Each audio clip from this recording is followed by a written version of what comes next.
Hello everyone, আজকে তো উল্টো রথ, তাই জন্যই কাকি বাড়িতে আমাদের নিমন্ত্রণ ছিল। সেখানেই যাচ্ছিলাম মা আর আমি। সেখানে দেখো কি সুন্দর করে সাজিয়ে ঠাকুরকে ভোগ নিবেদন করেছে, কি সুন্দর লাগছে। তারপরে আমরাও প্রসাদ খেয়ে নিলাম।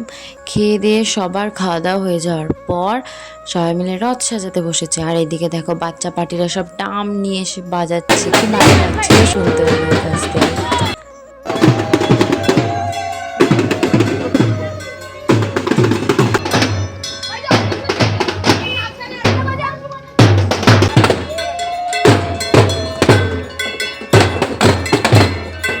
আর একটা কোইন্সিডেন্স জানো কি হয়েছে? যেদিন রথযাত্রা ছিল, সেদিন যখন রথ বার করা হয়েছিল, সেই দিনও আমাদের সাথে সাথে একটা বড় রথ এসেছিল আর দুটো রথেরই দেখা হয়েছিল। আজ উল্টো রথ, আজও আমরা রথ বার করেছি আর ফেরার সময় বড় রথটা আবার যাচ্ছে। খুব মজা হচ্ছিল কিন্তু।